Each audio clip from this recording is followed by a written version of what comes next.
Crafty family, it's Dee, and I am coming to you today to bring the very first kiddie pool gardening video in my kiddie pool gardening series. About a month ago, I conducted a poll to see if my viewers would like to see me prep and grow my kiddie pool garden. Well, about 92% of you said, yeah, you would be interested. So I thought this would be the perfect opportunity for me to present this to you guys. So this year, I'm getting ready to start my garden, and I wanted to document the step-by-step process so you guys can follow along with me. So this video today is going to be all about site preparation. We're going to prepare the site, we're going to prepare the tools, we're going to prepare the soil. So we want to get everything ready before we actually start planting. And I have some of my plants here. I haven't planted yet, but we're going to start getting site preparation, which is very important. I'll go over some of the tools we're going to use, some of the cheap tricks that I kind of incorporated into that maybe you may not have thought of. But yes, if you're the type of person that doesn't have a whole lot of time to invest in gardening, this may be for you because it's practically like no maintenance. So I'm going to show you how to set up a self-watering irrigation system and everything. It's going to be so much fun, but I do look forward to it. So I am just so excited, you guys. I'm so excited to bring this to you. I want to welcome back to my current DIY subscribers. And listen, you will still receive those 2 DIY projects a week. We'll just have gardening on Sundays. So I'm just very excited that we'll do that. So if you have a busy lifestyle, but you still want to grow your own garden, this video is for you. So now, without further ado, let's jump into that garden. Okay guys, here is the current status of my garden. Now, this is how I left it at the end of October of 2019. After my garden stops producing, I go ahead and just let it just go dormant. And of course, there's lots of weeds, there's lots of overgrowth, there's some dead plants, but this is how it's left. So we are going to be working today to get this back in order because honestly, this is a hot mess, but we are going to work it out.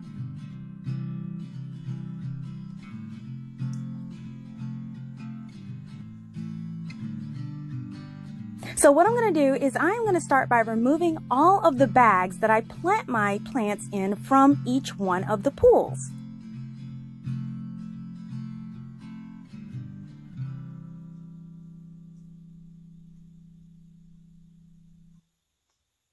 Now, once those bags are removed, I'm going to go ahead and take my pools off to the side and I'm going to give them a good cleaning because while they've been sitting there, of course, they've got debris, pine straw, dirt, and we want a nice fresh start. So we're going to get those ready. So I just set these up and I am going to start rinsing them out with a water hose, removing all of that debris that's accumulated over the past several months while it's been sitting dormant.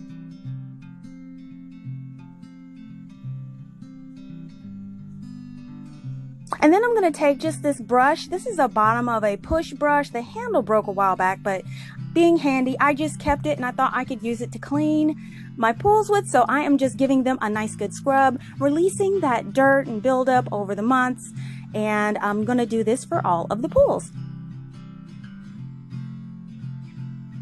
And then finally, I'm just going to go ahead and rinse all of that buildup off.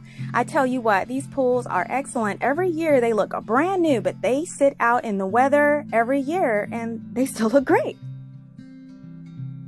So after the insides are nice and clean, I'm just going to flip them over to the back and give the back side of them a quick rinse.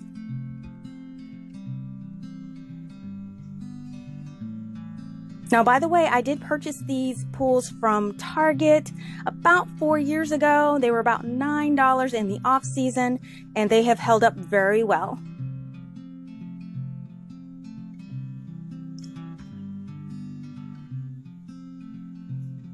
So back to our planting pad, I'm going to first start by removing all of the water hoses that I had laid out.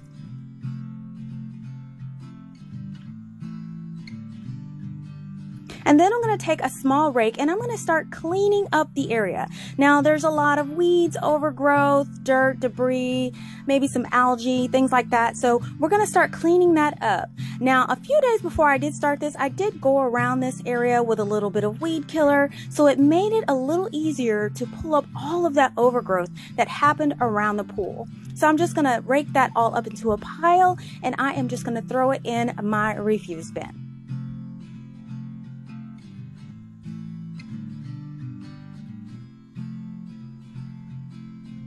Now, once that's all raked up, I'm just going to take my water hose and I am going to give the pad where I plant all my, where I place my garden, I'm going to give it a nice good rinse.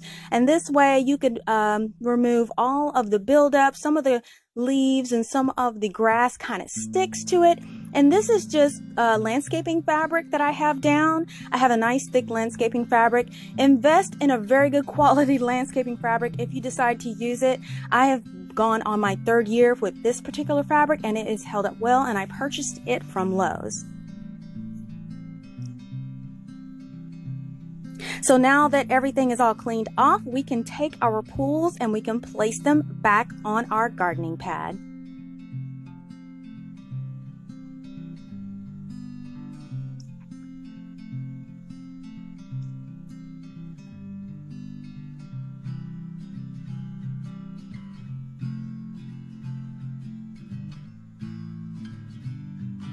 So now what I'm going to start doing is preparing my soil. So I do apologize I didn't get a close-up of this, but I'll explain to you what I am doing here.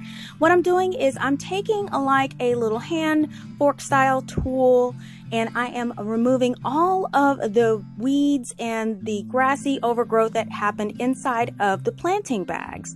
So you want to kind of dig down and not only want to just get the surface, but you also want to get a lot of the roots and things like that that may be deeper into the soil. Now to replenish my soil, I will be using this Miracle-Gro Moisture Control Potting Mix. I really like this and it helps my plants out a lot. I'll also be using some of this Premier Peat Moss, and this is to help my plants with some moisture retention, especially over the hot months. And to replenish the nutrients, I'll be using this Miracle-Gro Shake and Feed. I really like this, it's convenient, and I'll be using this in my soil when I mix it all up and prepare it for planting. So now that my soil in my bags is all weeded, I'm going to take each one of the bags and I'm going to dump it out into my wheelbarrow. Now I'm not going to be reusing these bags because, I mean, there's really no need to reuse them. They've been sitting and they've been sun warped and, you know, they become a little brittle from being out in the weather. So 1 year use is just fine.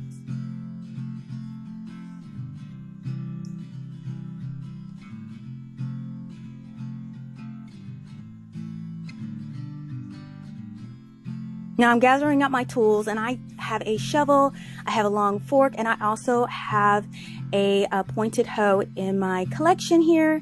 And I'm also grabbing up my peat moss in my soil and my fertilizer.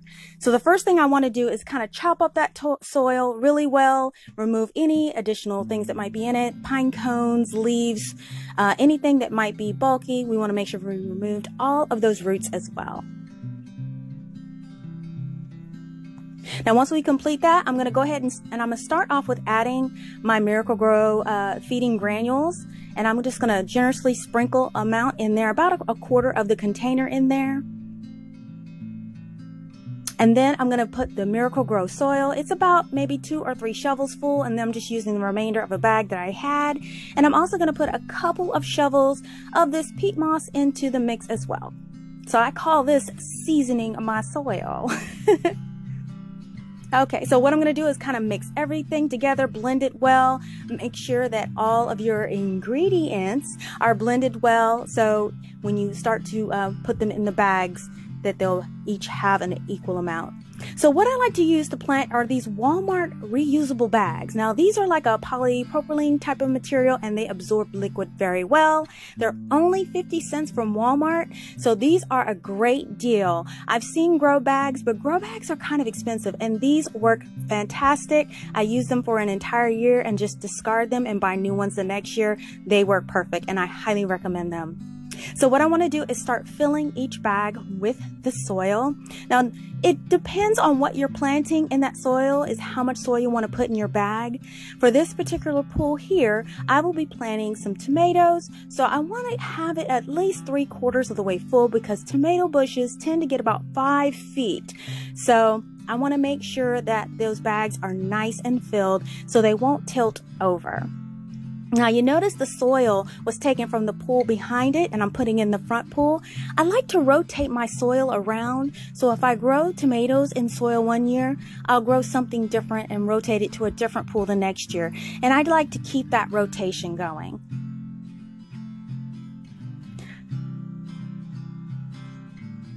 So I've filled 5 bags of soil for my tomato plants, and I usually have about 5 varieties. It just depends on, what's available at the time. So now what I'm going to do is I'm just going to repeat this process for the remainder of the pools with the weeding of the bags, mixing of the soil, and just making sure that everything is filled properly.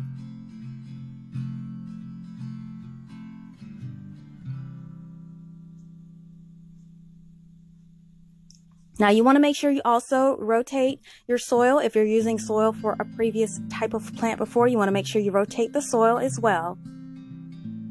Now this last pool is in the back is usually for my zucchini plants. Now if you've grown zucchini before, zucchini is fairly large, so I'm only going to fill about 4 bags for this pool.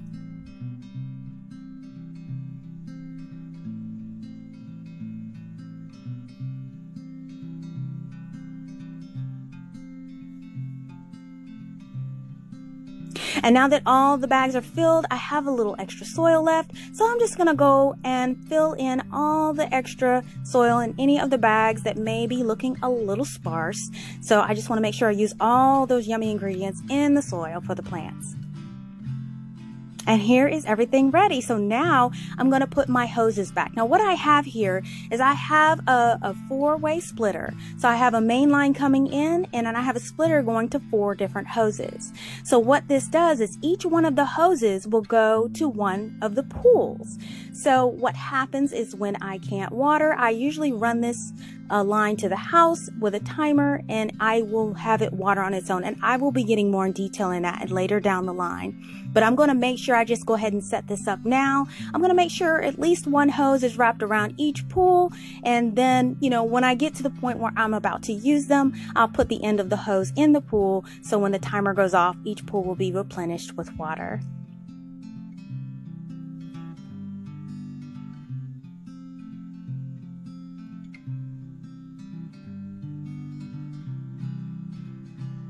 Now the green hose runs to the house, to the main line or your timer. So right now we're not hooking it up to the water source, so we're just going to go ahead and roll this up and get this out of the way. So I'm just going to sit this right next to the kiddie pools.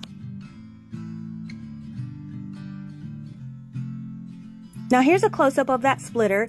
It has 4 lines and it has a shutoff valve for each line in case you want one pool not to get water. I tend to leave mine open at all times because you just never know. And also, I have drilled a 1-inch hole about 2 inches from the bottom on each pool, so in case it rains, the pool will not flood. So this is a definite idea that you need to do. You do not want your pools filling up with water in case we get heavy rains. So the water will overflow when it reaches that level.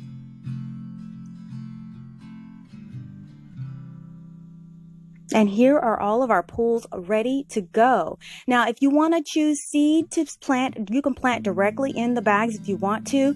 And I preferred seedlings and small plants that I like to purchase, but it's completely up to you, whatever you want to do. But all the soil is ready, it's fertilized, and you can go ahead and start your planting. Now, we will be doing this in the next video, but this video just outlines the setup and what we are about to do. And here is everything set up. I'm just ready to go here. I can't wait to plant. So I will be shopping for seedlings and getting everything ready, and we are going to be good to go once we get those things.